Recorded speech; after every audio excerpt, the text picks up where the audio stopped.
Hey, and welcome to Drive-By Reviews, where today we have an exciting lens review where we're taking a look at the Viltrox 23mm lens, where the good people at Viltrox were kind enough to give me one to test out for myself. And why is it exciting? Because we finally have an alternative to the native 22mm lens to test out and see, do we have a better option on the market table? So we're going to take a look thoroughly at this lens today to see how it operates in outdoor, indoor environments, low light, vlogging, and more. But let's start off first by taking a look at the lens design itself and how it stacks up to the native Canon 22mm as well. All right, here we have the Viltrox lens sitting right next to the Canon 22. And as you can see, there is quite the size difference between these two lenses. It's 2.83 inches long, 2.56 on the width of the Viltrox lens, and the Canon is a mere 0.9 inches on the length and 2.4 inches wide.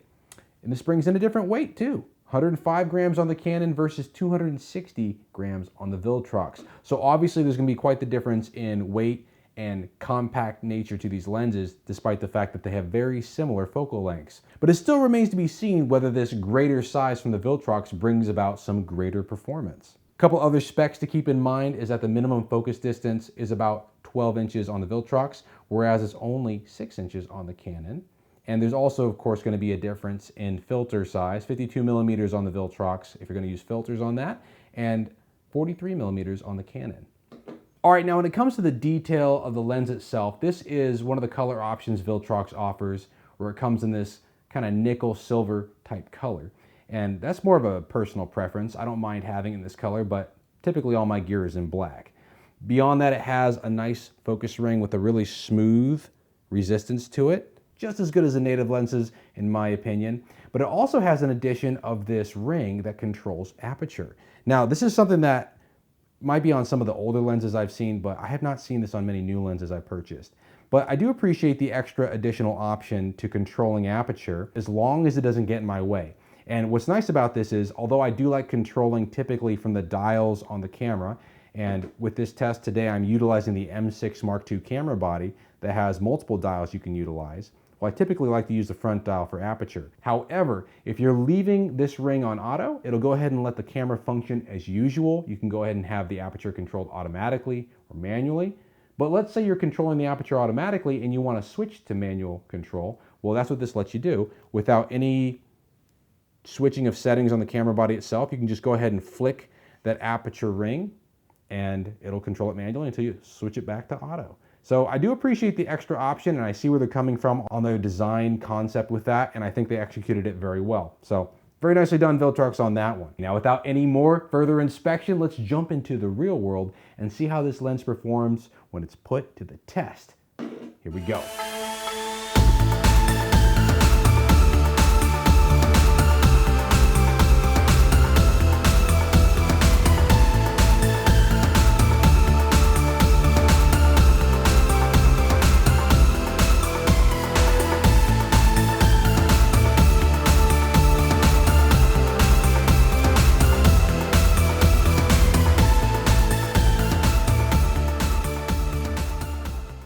Okay, let's take a look at some photos. So the 23mm lens with that 1.6 crop factor from the EF-M mount system is going to have a similar field of view to a 35mm full frame lens.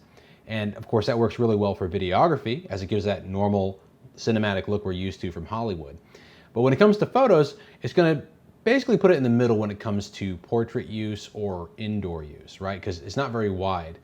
Considering that 23mm times 1.6 is somewhere around 36mm. So that's the field of view you can expect.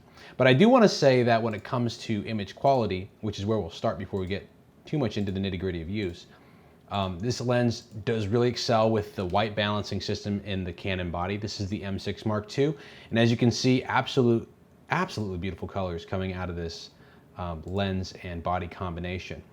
But let's take a look at the specific image quality itself. So right here we have a series of photos shot at f2.8 to start off. So the can is what's most in focus. And what I like here is that's actually pretty darn well in focus. It's great, nice crisp center. And you can see right where that depth of field ends, right here in the basket, and then in the foreground right where this cracker is. And I actually like this bokeh. I think this is nice and creamy. There have been some lenses that are a bit better, even at this depth of field equivalent. For example, the Canon 32mm is pretty phenomenal, and the Sigma 56. But of course, the Viltrox has a 56mm as well we're going to test out, and I'll be interested to see how that stacks up to the Sigma, because it is far more cost effective. Moving on though, let's bump it up to f4, and you're going to see that depth of field change quite dramatically, right? And a little bit more in focus, right? So here's the difference. Whoop. f2.8,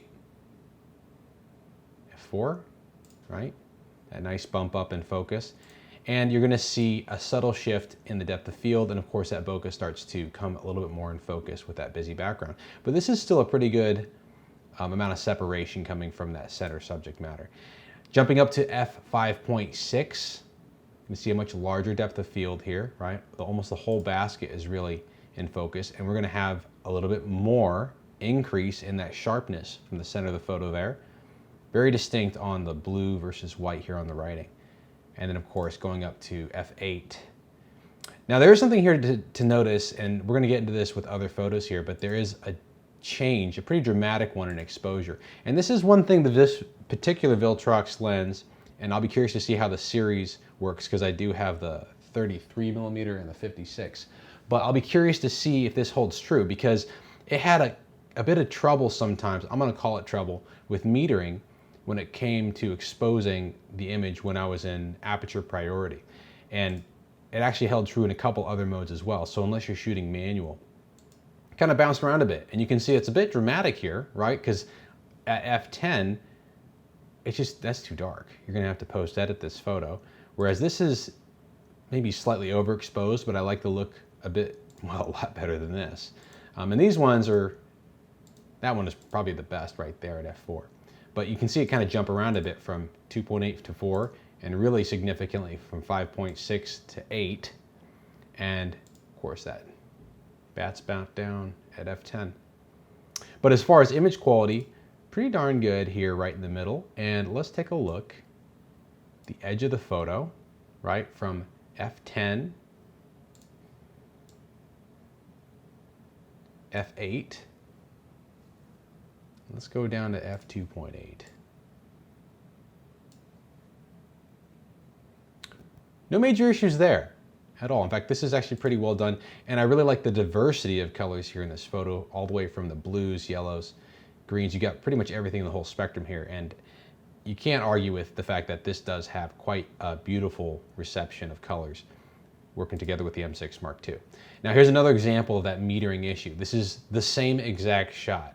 f8, ISO 100, 1/640th of a second, and this is just back-to-back shooting aperture priority, boom, boom, boom, and it decided to shoot pretty much the same shot twice, and then the third shot, it decided to shoot at 1/2500th of a second, which of course changed this exposure entirely, and this is incorrect. This is not a good shot at all, and I would say this happened probably 1 out of 100 shots, somewhere around that kind of frequency. It wasn't enough to be super annoying. It was just occasionally, it was one of those things that happened. I was like, huh, I wonder if that's gonna happen again. And it did continually kind of bounce in and out. Now, as far as low light is concerned, what's my most in, right here. This is the most in focus shot I had, manually focused. And in low light, this lens did phenomenally well, handheld or tripoded. This is handheld, and as you can see here, very crisp, shooting at ISO 400, wide open at f1.4. And really this performance right here makes this lens quite usable, and this is where it should excel as a very fast prime lens. But as you can see here, if you kind of play with bracketing or maybe longer exposures at night, there's a lot you could do with this particular lens. And considering its cost effectiveness, this is phenomenal for night shooting with photography at this point with a review. I'll show you a bit of that nighttime shots as well in video. As far as having a little bit of fun with fireworks, it performed as you would expect from a lens that should do quite well at night. It was pretty phenomenal. Of course, keep in mind when you're shooting fireworks, you're not going to let it auto meter, right? Because you're going to get that weird variance in exposure. This also held true when shooting into bright backdrops, and that was interesting to see that you know, you could spot meter, but even then you still had a bit of variance in its exposure, auto exposure setting, kind of bounced around. And I think the most telling is kind of right here in this shot, because this is where I was really able to eke out a little bit of chromatic aberration, a little bit, right? So check this out, f1.8 to f8. So at f1.8, I don't have to even zoom in. You guys can probably see that right now, right? So right at the center of the shot, most in focus here, this leaf in the foreground, you can see quite clearly all that purple fringing, that purple hue, right? And it's all the way through that bright backdrop. You can pretty much see that. Calms down a bit as you go to f2, but it is still pretty clearly there, right? And present pretty remarkably throughout most of this bright backdrop. And then if you jump up to f2.8, you're gonna see it finally dissipate enough to not really notice outside the like if you're looking at the whole composition of the photo, but it's still there, especially right up here at the brightest spots, right? And then we're gonna bounce up to f4. This is where I would expect most lenses that have any of that purple fringing going on. I expect that to kind of dissipate around f4, and it does. Almost completely. That's still just a hair there, but that's not enough to really notice in a photo, but it's still there. f5.6, teeny bit still there, and then at f8, it is gone. Yep, gone. But of course, at f8, you're not getting that same separation from the background. And you know, this is something just to keep in mind, because when lenses have this much chromatic aberration, it's something to realize that, hey, if you're gonna shoot into a bright backdrop, you want a lot of that subject separation going on. You have to keep that in mind, that that's gonna be something you're gonna deal with there. And to that note, that's what was interesting as far as the camera body's programming. The Canon M6 Mark II could not recognize the lens for fixing certain things, including vignetting. And that's why you'll see occasionally in some of these shots, you're gonna see some pretty heavy vignetting on the side, especially on indoor shots. And in indoor shots, I found that when it came to the exposure settings, you really had to jump either to spot metering or evaluative metering in order to get it to perform well, or at least in a way where you're not gonna have to do a ton of post-editing. But without that attention, I found that it's gonna pretty much show up very often on indoor shots mostly. Outdoor shots, not too bad, especially at golden hour, not bad at all. This tree shot, which I should probably rotate, is another example of that metering kind of bouncing around. Pretty much the same shot back to back.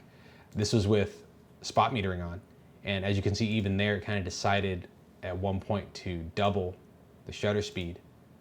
And of course, this is the better shot, right? But everything else was great, and this is a really nice way to demonstrate here, looking out across this lake to the city, how well the infinity focus works, shooting at f1.8, trying to get everything in focus here, and it's actually pretty amazing and remarkable how much it gets in focus. So let's see.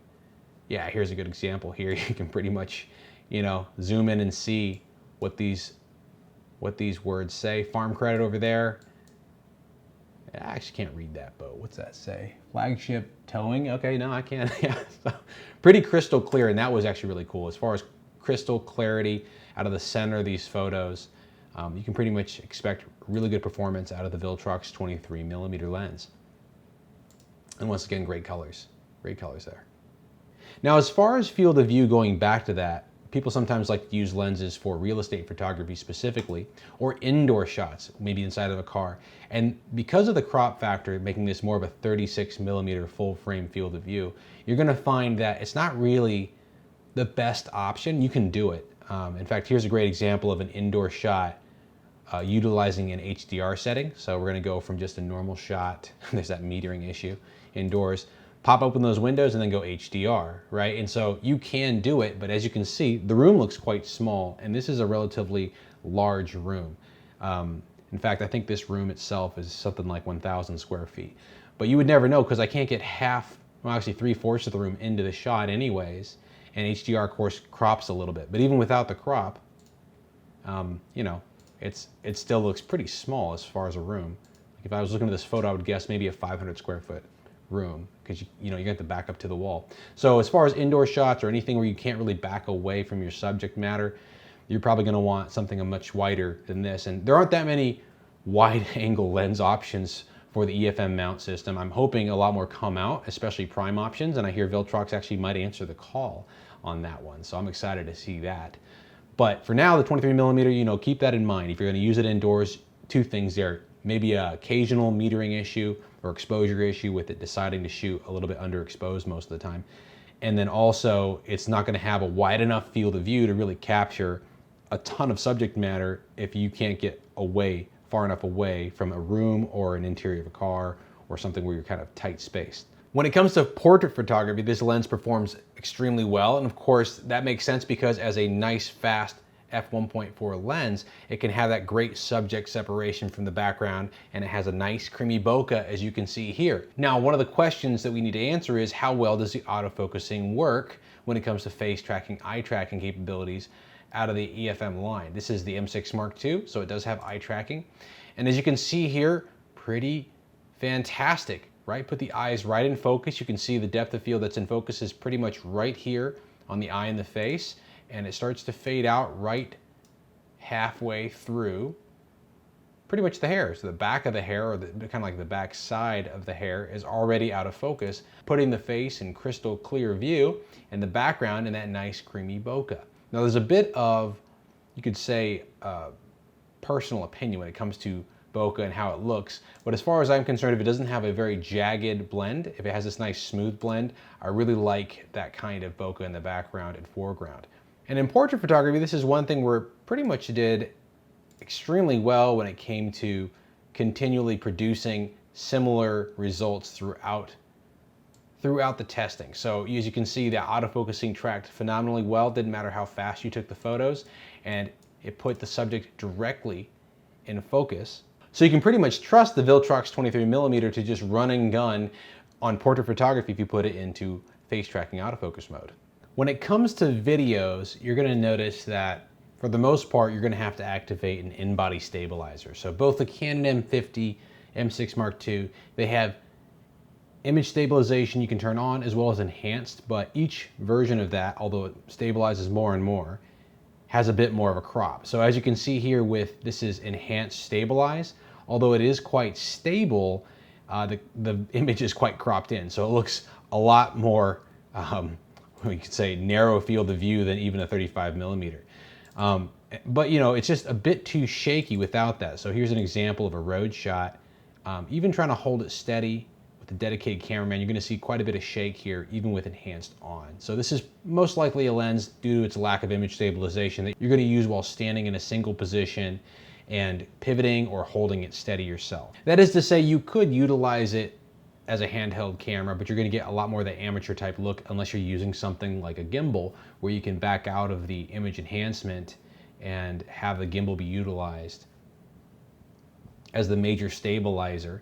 And there are some great gimbals out there for very low cost, or maybe like mid-level cost, that can do a pretty phenomenal job with something that's as lightweight as these lenses, like the Viltrox 23mm combined with an M50 or an M6 Mark II body. Now on that note, when it is utilized as a very stable tripoded or handheld position, it does phenomenally well when it comes to autofocusing, accuracy, and tracking. And that's really where it kind of excels as far as being a 35mm type full frame field of view equivalent, right? You can utilize it to capture all sorts of video in a static position, or maybe a very slow panning and moving position. Here's another example I took of just what it kind of looks like if you're walking with the camera.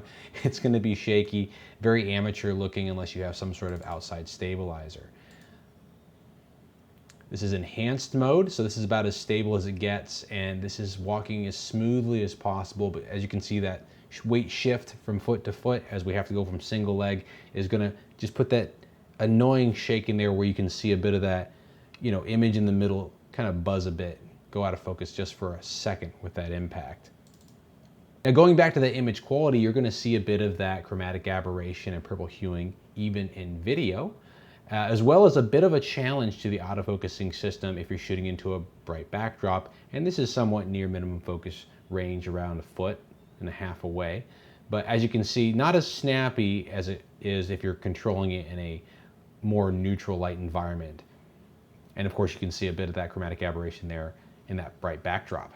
And this really doesn't change if we back away from the subject matter and give the autofocus a bit of distance. You're still going to see quite a bit of chromatic aberration in front, that purple hueing, and you're also going to see a bit of a Okay, it's not sluggish, but it's almost mechanically started stopping when it comes to the autofocusing speed. However, if we move over to a very controlled light situation, you're going to see that autofocusing, even with it wide open at f1.4, is very smooth. This is with a spot autofocus that's coming from all the way in the foreground to the background and then back, and that's about as smooth as it gets, really. Pretty darn good stuff. Now keep in mind that same idea with interior shots or shooting inside a house or trying to do real estate shots is going to carry over to video use as well. We're going to have some space away from your subject if you're going to want to take a nice smooth shot of it. As image stability enhancement is going to crop in a bit more, you're going to have to back away from your subject. I would say comfortably, you're going to have to be at least 5 feet or more away to get a good amount of your subject in there with it on enhanced stabilization. Now, as far as nighttime shots go, this being a fast lens, it did quite well, capturing a lot of beautiful colors at night. However, there is a limitation to this as well. Same idea when it comes to being handheld, you're going to have to be nice and slow. And of course, if you're going to shoot a controlled frame rate, you're going to have limitations with really dark settings, maybe like sunset or after sunset. Might be a bit too dark if you still want to shoot at something like 150 shutter speed with a 24p. We get that cinematic look. But of course, f1.4 is pretty fast, so that's what you can expect from any lenses with this particular sensor size. It's always going to have a bit of difficulty in extremely dark situations, but you're going to have a bit of freedom, especially in photos, when it comes to utilizing this lens in low light. But it can work pretty well at night. Just expect to get a little bit more graininess because the camera's going to have to push into a bit of higher ISO to keep up with the low light settings unless you have some sort of direct light source shining onto your subject, or if it is, in this case, your subject with something like fireworks. Now, I really could see myself really enjoying using this as a video lens.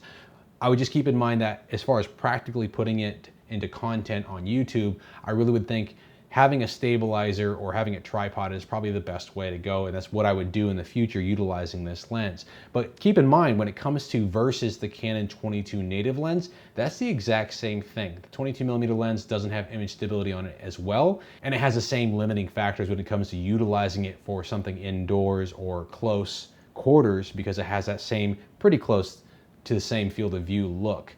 But at the end of the day, the only deficit that really comes between the two is one, the metering issue it has at times with photography. Did not notice that in video. And then maybe two, the image quality chromatic aberration that shows up quite significantly in bright backdrops, that the Viltrox has quite a bit of that showing up. Well, there you have it, a first look and review from me on the Viltrox 23mm EF-M lens.